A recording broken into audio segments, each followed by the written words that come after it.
Hello दोस्तों, मैं नवीन star power classes की एक नई पेशकश में आप सबका स्वागत है। तो पहली वाली लेक्चर में हम लोगों ने ये जाना था कि जो हमारा यूपीएससी है वो अपना एग्जाम 3 चरणों में कराता है। पहला हो गया प्रीलिम्स, और दूसरा हमारा हो गया मेंस, और तीसरा हमारा क्या हो गया, इंटरव्यू। 3 चरणों में क्या कराता है यूपीएससी, अपना एग्जाम कराता है। तो प्रीलिम्स में क्या होता है, 2 पेपर होता है, और मेंस में 8 पेपर होता है, और उसके बाद हमारा लास्ट में कौन सा टर्म होता है, इंटरव्यू का। तो हमको बात करनी है किस पे, प्रीलिम्स में। प्रीलिम्स में 2 पेपर होता है, एक जीएस 1 और दूसरा क्या होता है हमारा सी सेट। पहला क्या हो गया, बस हमको बात करनी है अभी प्रीलिम्स की, और नेक्स्ट वीडियो में हम लोग क्या जानेंगे, मेंस का सिलेबस जानेंगे। यूपीएससी के थ्रू हम लोग क्या करेंगे, मेंस का सिलेबस जानेंगे। अभी हम लोग बात करने वाले हैं सिर्फ प्रीलिम्स पर। किस पे, प्रीलिम्स पे।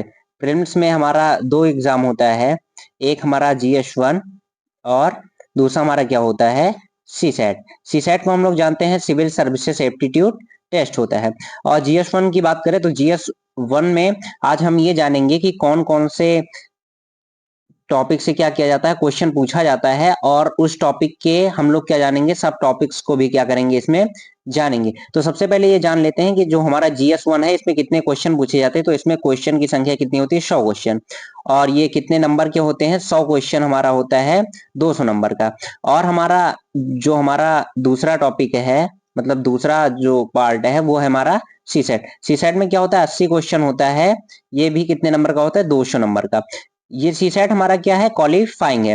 अगर आप क्या कर रहे हो कि सी सेट की परीक्षा उत्तीर्ण नहीं कर पा रहे हो, तो आप क्या कर दिए जाओगे, प्रीलिम्स से भी बाहर माने जाओगे। मतलब प्रीलिम्स में भी क्या किए जाओगे, आप फेल कर दिए जाओगे। तो हम लोग क्या करते हैं, मोटे तौर पे ये समझ लेते हैं कि हमारा जो प्रीलिम्स एग्जाम है, प्रीलिम्स एग्जाम में जीएस 1 का जो पार्ट है उसमें किस किस सेक्टर से क्या किए जाते हैं, उसमें क्वेश्चन आते हैं, या किस किस टॉपिक से क्वेश्चन पूछे जाते हैं। तो सबसे पहला हमारा आता है उसमें, सबसे पहला हमारा है करंट अफेयर से। सबसे पहला टॉपिक जो हमारा है करंट अफेयर का। दूसरा इसमें टॉपिक है हिस्ट्री का।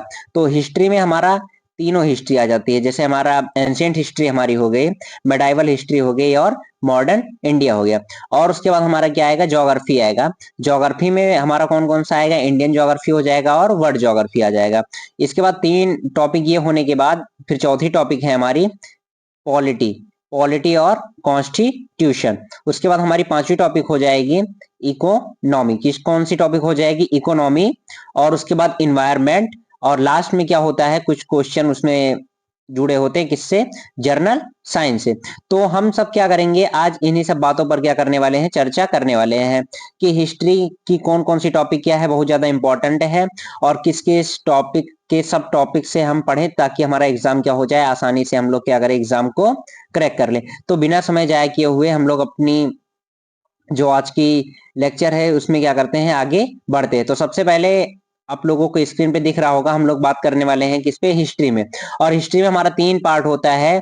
पहला हमारा हो गया एंशियंट हिस्ट्री, दूसरा हमारा हो गया मेडाइवल हिस्ट्री, और तीसरा हमारा क्या हो गया, मॉडर्न हिस्ट्री। तो सबसे पहले देखते हैं, फिर टॉपिक हमारा सिंधु घाटी सभ्यता है। इसमें कौन सा है, सिंधु घाटी सभ्यता। इसके पहले आप लोग एक चैप्टर को और देख सकते हैं, जो हमारा क्या है, जो प्राचीन इतिहास के सोर्सेस हैं, जिसमें पुस्तकें हैं और कुछ इतिहासकारों के नाम दिए गए होते हैं, या तो इन सब बातों से भी क्या होता है, आप लोग उस पर क्या करिएगा, एक बार गौर कर लीजिएगा, क्योंकि वहां से भी प्रीवियस ईयर अगर पेपर उठा के देखेंगे तो उसमें भी आपको क्या होगा, उससे क्वेश्चन मिलेगा। दूसरा हमारा है, दूसरी टॉपिक हमारी है वैदिक काल और उत्तर वैदिक काल। मोस्ट इंपॉर्टेंट है ये एग्जाम की, प्रीलिम्स एग्जाम की दृष्टि से ये चैप्टर क्या है, मोस्ट इंपॉर्टेंट है। तीसरा हमारा चैप्टर है जैन धर्म और बौद्ध धर्म। यहाँ से भी बहुत सारे क्वेश्चन प्रीलिम्स की परीक्षा में पूछे जाते हैं। उसके बाद हमारा है कला एवं स्थापत्य। ये क्या है, आर्ट एंड कल्चर से रिलेटेड है। और उसके बाद इसमें हमारा एंशियंट हिस्ट्री से भी रिलेटेड है, और भारतीय संगीत, नृत्य और नाटक 5वीं टॉपिक है। आगे देखते हैं, फिर हम लोग आगे देखते हैं। ये तो हमारा इसके पहले भी रहा, ये 5 टॉपिक है, जैसे सिंधु घाटी हमारा सभ्यता हो गया, वैदिक काल हो गया, जैन धर्म, बौद्ध धर्म, कला स्थापत्य, भारतीय संगीत, नृत्य। और इसमें अगर आप चाहें तो गुप्त वंश को देख सकते हैं, मौर्य साम्राज्य हो गया, मगध साम्राज्य हो गया, और दक्षिण भारत के इतिहास से भी तमाम क्वेश्चन इसमें क्या किए जाते हैं, परीक्षा में पूछे जाते हैं। आगे हम लोग देखते हैं फिर मेडाइवल हिस्ट्री में, उसमें उसमें हम लोग देखेंगे सल्तनत काल हो गया। सल्तनत काल में जैसे दिल्ली सल्तनत में हम लोग देखेंगे किसको, गुलाम वंश को देख लेंगे, गुलाम वंश को देख लेंगे, और खिलजी वंश को देख लेंगे, तुगलक वंश को देख लेंगे हम लोग, और सैयद वंश को देख लेंगे, और लास्ट में हम लोग किसको देख लेंगे, लोधी वंश को। इन सब को याद करने की एक अच्छी ट्रिक मैं बता रहा हूं आप सबको, कि अगर सल्तनत काल में कितने वंश थे तो उनके नाम याद करना है, तो उनके नाम की ट्रिक है गुड़ खा तसला में। किसमें? गुड़ खा, गुड़ खा तसला में, गुड़ खा तसला में। गा से क्या हो जाएगा हमारा, गुलाम वंश। गुलाम वंश का समय कब है, 1206 से 1290 में।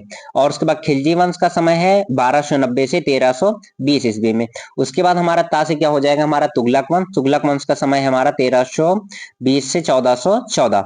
उसके बाद हमारा सैयद वंश है 14 से लेके 1526। उसके बाद हमारा क्या हो जाएगा, लास्ट में कौन सा आ जाएगा, लोधी वंश। उसके बाद हम लोग इसमें और देख लेंगे फिर, उसके बाद इसमें ये तो हमारी पहली टॉपिक रही सल्तनत काल। उसके बाद इसमें दिया है मुगल काल, बताता हूँ भी आगे मुगल काल। लेकिन उससे पहले हम लोग क्या जानेंगे, इसके पहले हम लोग जान लेंगे इनकी प्रशासनिक व्यवस्था, सैन्य संगठन और एकता व्यवस्था। इन सब बातों को भी हम लोग क्या कर सकते हैं, देख सकते हैं। उसके बाद सूफी, उसके बाद सूफी आंदोलन, भक्ति आंदोलन, जितने भी सारे हुए हैं इन सबको भी हमको क्या करना पड़ेगा, देखना पड़ेगा, क्योंकि यहाँ से भी क्वेश्चन क्या किए जाते हैं, इसमें पूछे जाते हैं। और अगर हम लोग बात करें तो मुगल, जैसे हम लोग बात करते हैं मुगल काल, अभी हम लोगों ने सल्तनत काल की बात की, अब हम लोग बात करते हैं मुगल काल में। मुगल काल में जैसे शुरुआत कहाँ से होती है, न्यू किसने रखा था, बाबर ने।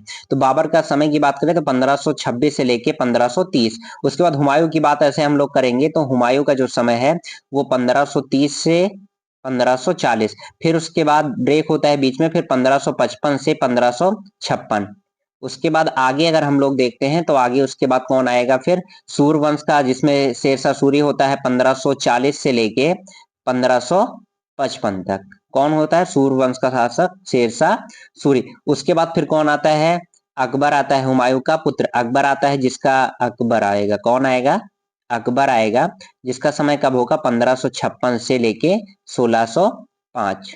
उसके बाद अकबर के बाद हमारा कौन आएगा इसमें, अकबर के बाद आएगा हमारा जहांगीर। अकबर के बाद कौन आएगा हमारा, अकबर के बाद हम देखेंगे तो अकबर के बाद हमारा कौन आएगा, जहांगीर आएगा, जिसका समय की बात किया जाएगा तो 1605 से लेके 1627, जिसका समय है किसका, जहांगीर का।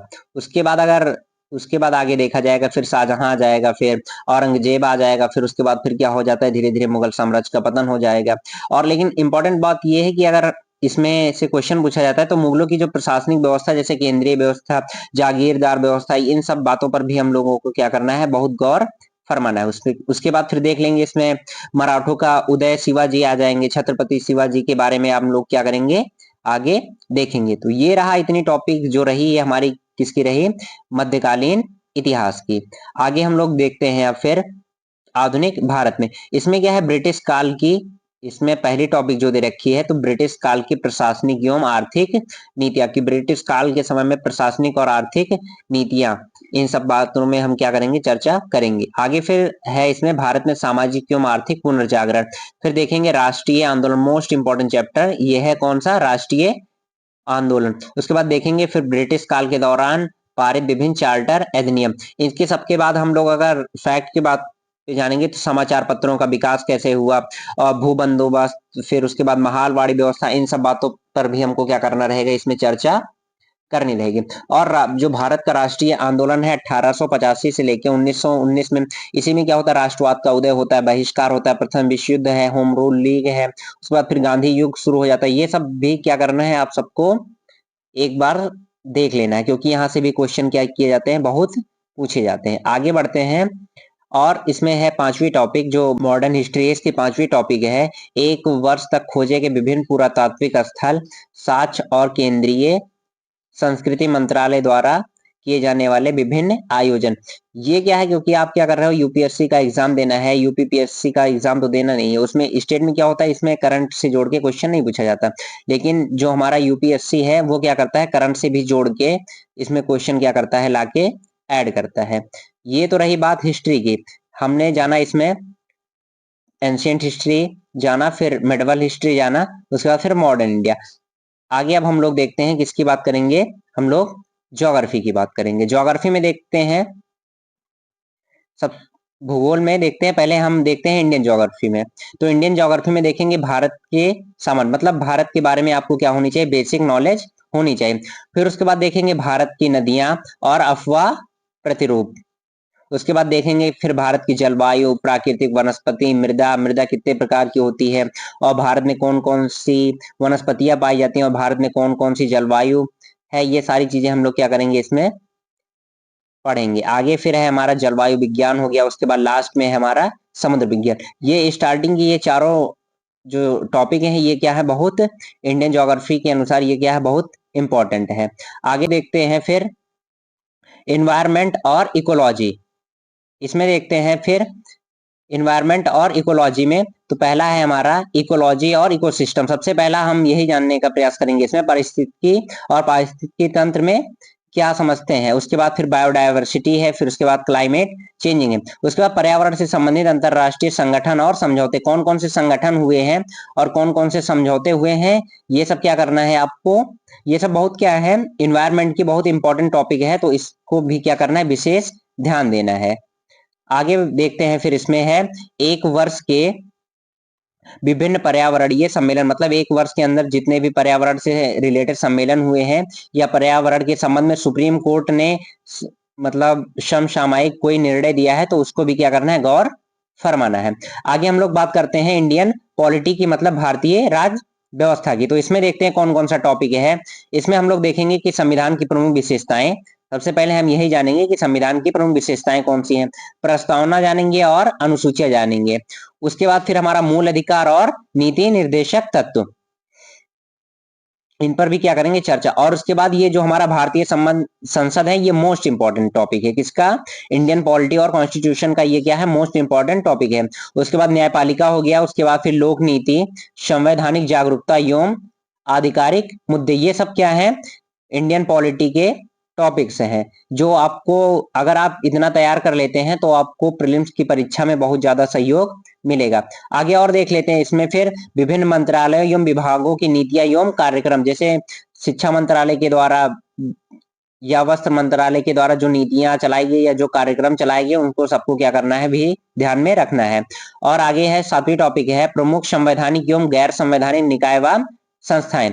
और लास्ट में 8वीं टॉपिक है एक वर्ष की प्रमुख राजनीतिक घटनाएं और न्यायालय के जो निर्णय, मतलब जो सुप्रीम कोर्ट ने निर्णय दिए हैं किसी राजनीतिक घटना पे, तो उसको भी क्या करना है, एक बार रिवीजन कर लेना है। आगे बढ़ते हैं और देखते हैं इंडियन इकोनॉमी की। इंडियन इकोनॉमी मतलब भारतीय अर्थव्यवस्था। इसमें हम लोग देखेंगे मुद्रा बैंकिंग एवं पूंजी बाजार, क्या, मुद्रा बैंकिंग एवं पूंजी व्यापार। और देखेंगे इसमें राजकोषीय नीति देखेंगे। तीसरी टॉपिक जो ध्यान देने के लिए है वो विदेशी व्यापार विनिमय एवं सहायता है। फिर चौथी है प्रारंभिक द्वितीय तृतीय क्षेत्र संबंधी सरकार की योजनाएं और नीतियों पर भी क्या करनी है, अपनी पकड़ मजबूत बनाए रखनी है।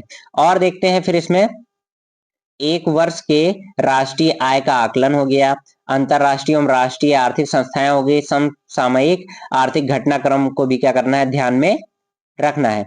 और देखते हैं फिर इसमें आगे, फिर आगे इसमें देख लेते हैं योजनाएं, मतलब सरकार के द्वारा कौन कौन सी योजनाएं चलाई गई और जो बजट पास हुआ वो, और उसके बाद आर्थिक सर्वेक्षण पर भी क्या करना है, ध्यान देना है। इसके बाद हम लोग देखेंगे साइंस एंड टेक, जो क्या है, विज्ञान एवं प्रौद्योगिकी। इसमें हम लोग देख लेते हैं जैसे जैव प्रौद्योगिकी हो गया, जैसे बायोटेक्नोलॉजी हो गया, कंप्यूटर हो गया, इंटरनेट हो गया और संचार हो गया। इससे भी क्या होता है, प्रीलिम्स की परीक्षा में बहुत से क्वेश्चन पूछे जाते हैं। आगे फिर है अंतरिक्ष प्रौद्योगिकी एवं कार्यक्रम, और एक वर्ष की प्रमुख घटनाएं, महत्वपूर्ण शोध एवं अनुसंधान, मतलब जो एक साल के भीतर क्या किए गए हैं, जब आप एग्जाम देने वाले हैं उसके एक साल पहले से जो घटनाएं घटी हैं और जो इंपॉर्टेंट रिसर्च हुए हैं, उन सब भी क्या करना है, बातों को ध्यान में रखना है। आगे हम लोग देख लेते हैं अपनी लास्ट टॉपिक, जो हमारी क्या है, जर्नल साइंस है। इसमें देखते हैं हम लोग फिर इसमें प्रमुख राष्ट्रीय संस्थान को देखेंगे, फिर प्रमुख राष्ट्रीय संस्थान को देखेंगे, फिर प्रमुख घटनाक्रम एवं चर्चित मुद्दों को देखेंगे।